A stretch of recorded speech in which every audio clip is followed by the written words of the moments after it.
Hello, hello. I keep seeing these videos on YouTube about how people are throwing pottery, and I get some cool ideas from there. And I thought, well, you know, I get a lot of people asking me about stuff like this, and I thought I'd throw a video on here and see if I could make it happen, make it look okay, make everybody understand. I'll try to explain what's going on as we go. First of all, this is the wheel head here. And it's got two lugs, two matching holes on. This is called a bat. This is a masonite bat. I've got numerous over there. It's nice about the multi-bat system is you can pull wear off and throw new stuff and then go back to the old wear, and it's still firmly attached to this bat, centered on there, and you can do designs or let it stiffen up and work different aspects of it. So anyhow, we're going to go ahead and put this masonite bat on here, and I've got this, this is called Laguna whiteware without grog, and it's a cone 06 fire clay, so it's considered what they consider a low fire, and it's getting a little stiff. It's getting old on me, so we need to use it up. Good thing about stiff clay is you can throw some pretty intricate shapes with it, and it'll hold its body as long as you don't get it too wet. This has been worked by throwing it by using it's called working it by what's called the dog face method. Kind of see the face. I can press and squeeze and push in and roll it. I do it about 30 times one way, and then I'll flip it and roll it the other and do it the other way. That works moisture in and just kind of gets the clay kind of a uniform body. But as you can see, we're probably going to have some air bubble issues just because this is getting drier.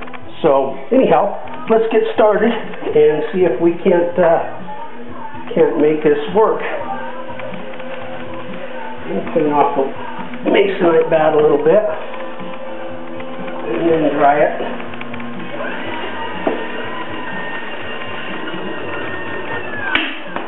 And I just kind of work this into sort of a lump that I hopefully can get kind of a flat side on and work it onto the bat. Just put it onto the bat, kind of figure out where center is. Nice big slap. You can see it's not on there good at all.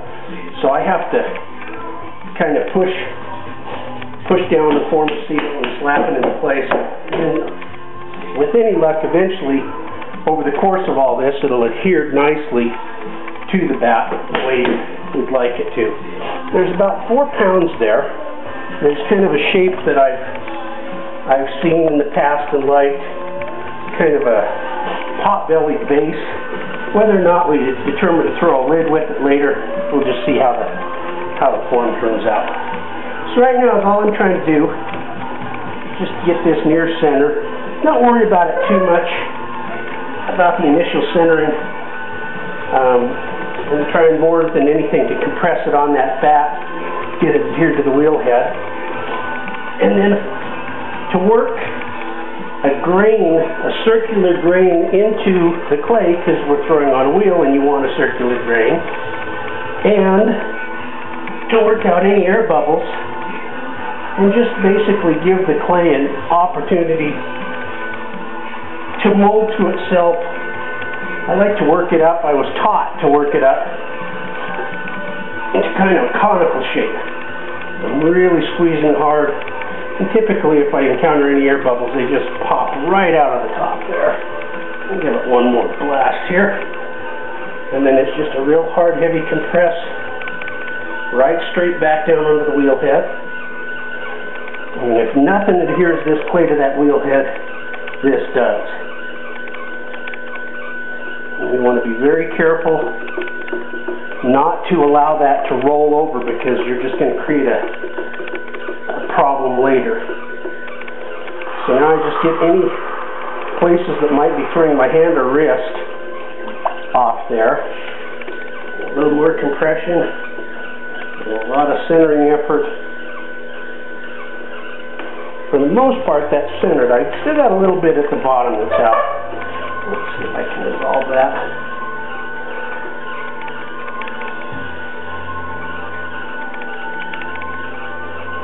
Okay, so this is generally, at this stage, what's considered a hump. Before we had a lump, because it wasn't centered, and it sure wasn't ready to work. But once we get that finely centered, we have what's called a hump. And that's pretty darn close. So I just kind of clean the wheel head off a little bit. Try to keep this as clean as possible, but as you can tell, it gets pretty hard to do. So I want that hook to have a little bit more profound side on it. So I'm going to drive that in. Okay, I kind of like that. So I allow my finger just to kind of gravitate towards center. And then I just use my thumb to drive right straight down. Looks like I knocked that off a little bit. So we're going to have to deal with that. Once you drive that hole in the center, you've pretty much got yourself where you have to run. A lot of times I can resolve it right here. I'm just using the side of my thumb to just kind of pull that out, open that clay body up. At this point I'm going to use a lot of down pressure with my fingers and start that, get a good base. When I drive in with my thumb, I make sure to leave a real good amount down at the bottom, so I've got a lot of room to work when I go to throw the foot brake on. And you can see, certainly, that when I did do that, I got a little bit out around. You can see it throwing. It's just the way it goes. We're going to be able to fix it, no worries. So I'm going to slow the wheel head down a little bit, and where I want to use kind of a closed-necked form, I'm going to draw upwards and inwards, so I try to get a conical shape. If you allow it to fly out too far, you can't get it back, and you're pretty much resolved into making a bowl. So I don't want a bowl. We want that pot-bellied form. So I'm just going to go ahead and start my workout, and I just try to use a very, very, very even pressure, and by that form being out, what's happened is I'm going to have what's called thick-thin. One part of the wall will be thinner than another part of the wall. So in order to uniform that out, I try to hold a very, very, very steady pressure that maintains an evenness to try to work that out and give me a uniform wall thickness. By doing so, as I draw this up, you'll notice that the top lip or rim will start going up and down. That's that extra clay in that wall being driven up here and releasing itself up here. That's no problem. We can fix that super easy. We'd rather have an uneven rim than by far we would a thin and thick wall. So I've got 4 pounds of clay here. That's an awful lot of clay. We should be able to build something pretty darn nice and big with this. So I'm just going to keep drawing it up and in. And like I said earlier, I'm not real sure if I want to try to have a lid with this or not. So I'm going to try to maintain a little bit of extra material up here at the top in case I do want to throw a journal lid to give me that lip. So I'm just trying to, I'd rather have the clay not on my finger and in my slurry bucket. I'd rather have it in the side of the pot. So I keep trying to work that base into that clay, into the wall of the pot, so that we can put it on our countertop or whatever. Okay, so that thickness has come along very well. Looks like I maybe have right down here, it felt like maybe I have an air bubble. So I'm going to stop the wheel and I'm going to look. Generally they present themselves by looking just exactly like a little bubble. And I don't see anything. Yep, right there.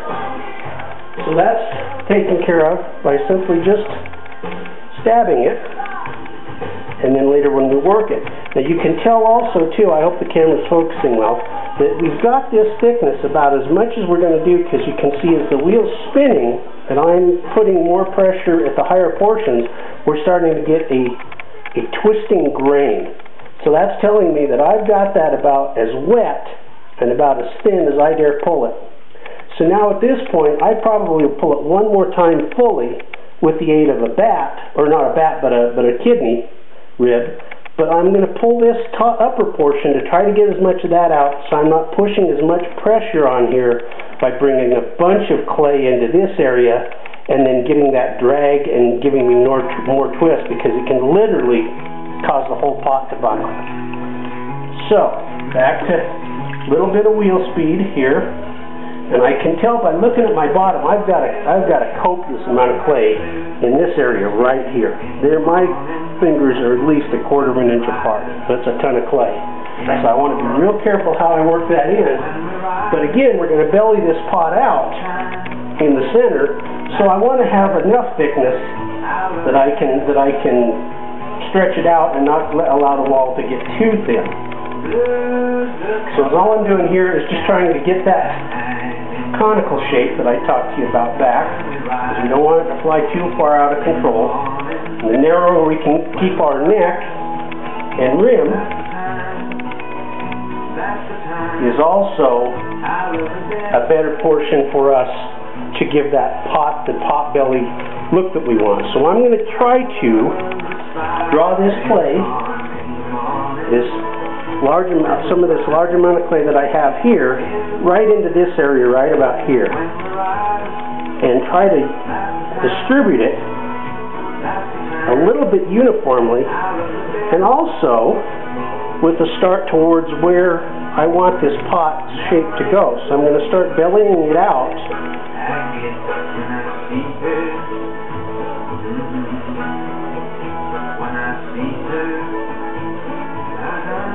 I'm still pulling clay up. Alright. So from here on out, it's almost considered dry throwing. The pot's still going to be wet, copiously wet actually, but every time that I get this stuff on my hands, this is grog, and this is the stuff that binds the sand together inside the clay. And if I take too much of the grog away, well, I can't very well throw a pile of sand, even if it's wet, and have it hope to dry out and achieve anything. So having enough grog remain in your wear is very important. So out of my array of bats that I have over here, I'm going to choose this, or not bats, but ribs. I'm going to choose this rib. You can see that it's just kind of a flat shaped, got a good feel to it. First thing I do is I address the very, very bottom. And I want to create a place for my wire to fit in and to get under, so that when I go to remove the pot from the vat, I have that already in place. If I try to do it too dry, if it's that dry, it'll just spin right off that vat. And then using just the natural curves of this, I'm just going to reach in there, and I'm going to press my fingers out towards that vat, and as you can tell, that bat, or I keep calling it bat, it's actually a rib, but that rib just really assists in making this a very, very, very smooth transition. Gets rid of a lot of my finger marks.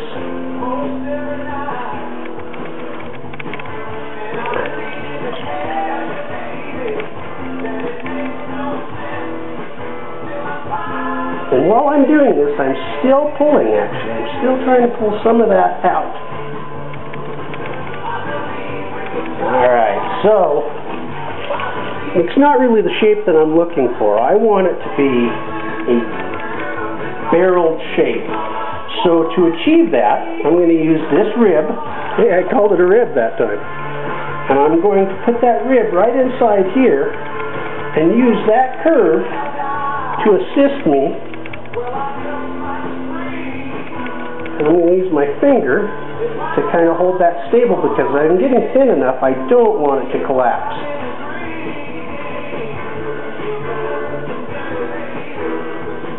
And we're just using that rib to force that out.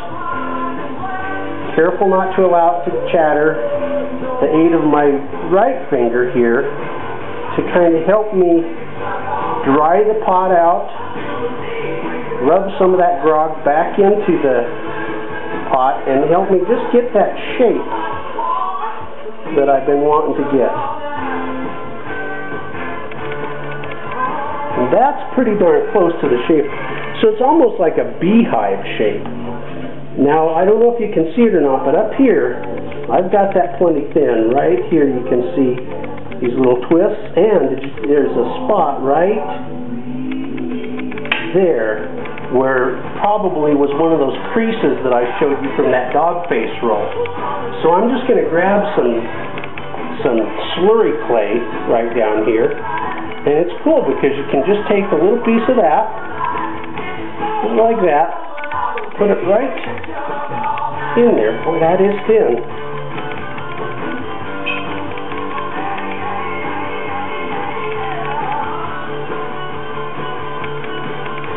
And hopefully we can pull that off without it looking like a big piece of garbage. Okay, so we got everything good and going for us. Now we're going to work on our rim, try to figure out what we're going to do with that. I don't think I've got enough room to have a lid. And I'm not sure even how that would look with the lid on it. So we'll probably just kind of do a very classic, try to make like a little elegant rollover, bell it out, bell it over as they say, and make it look a little, I don't know, open. But I don't want to lose that belly that I've worked on here. I've worked on my own belly enough. I want to share the wealth, apparently. In the last few weeks with this ankle injury, months, I've really become a whole lot of man.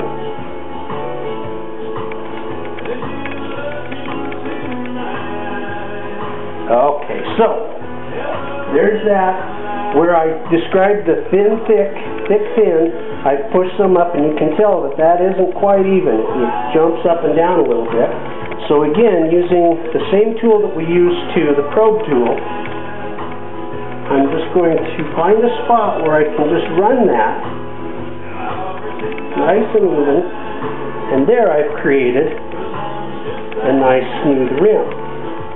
And to dress that rim, I just use a piece of wet chamois. Now where this is so thin down here, and so careful I need to be, I use this wet chamois to kind of compress and capture, and it just smooths everything out really nice. And then I can also use that chamois to help me roll that open into that bell that I was talking about. And a little bit of drying here. You can see I've got some stuff here. Now honestly, we sure enough could build a lid for this. A different type of lid. A lid that doesn't necessarily ride on the journal, but rides on that inner angle, that inner chamfer. That lid could fit right there. So I will measure for that in case. But in the interim, I want to try to, oh, I like that much better. So in the interim, what I want to do is I want to do a little bit of decoration. Well, I've got this on the wheel, and it's spinning so nicely. So I'm going to reach in here in my arsenal of slips. Slips are nothing more than just wet, same body clay that's been filtered or run through a screen that allow it to be the same uniform thickness, so it's not runny, not too runny, and not too thick. If my hands weren't so wet, I could open this up actually. There we go. This one I chose was a vivid yellow. And I can go with the classic banding, which I probably will do, but I'm going to put it on kind of heavy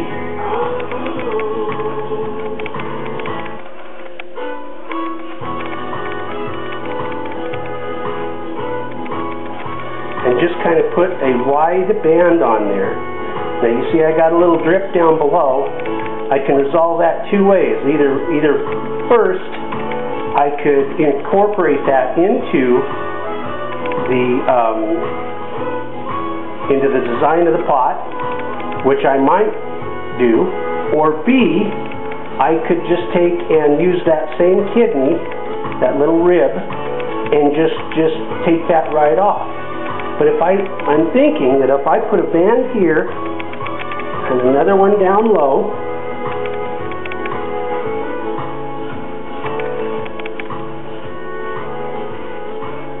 like so, and then slow my wheel speed down and try to match some of those drips,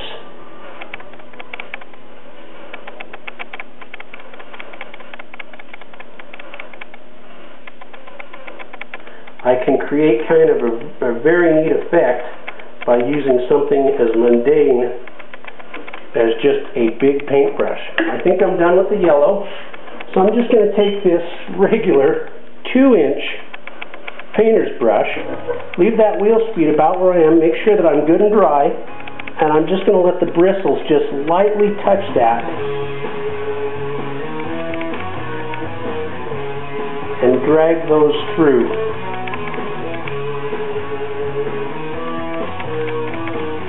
And the cool part is now that I've done that, when you stop the wheel completely and reverse the wheel and redo it and try to get that feathered effect in both directions while that bristles can encounter those thick spots.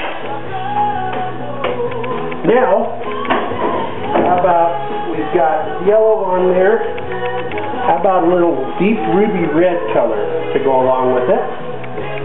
Same thing, just a colored slip, new paintbrush, and get the wheel going a little bit here,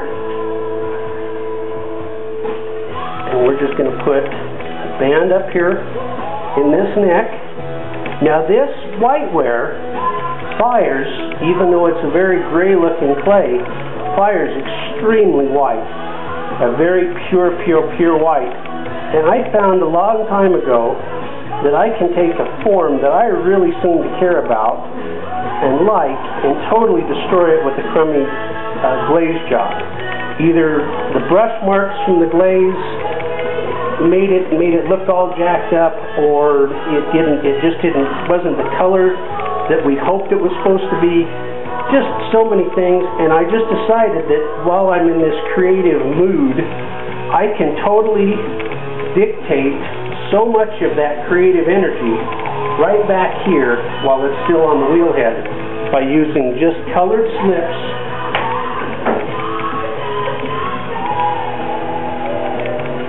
So I'm going to really speed that wheel up, and I'm going to do a more dynamic drawdown. And if it gives me the desired effect, I think we're all going to be happy with it. There you go. That is Pottery 101. That's how I do it. This slip will stay on there. It'll fire that color. This will come out very, very white, and I use a very clear glaze and typically a neutral inner color like a turquoise or something that goes with everything. Or I try to make it go with everything. And that's how it rolls right out. Hope you guys enjoyed this, and I hope it came out okay. Thanks for watching, everybody. Talk to you later.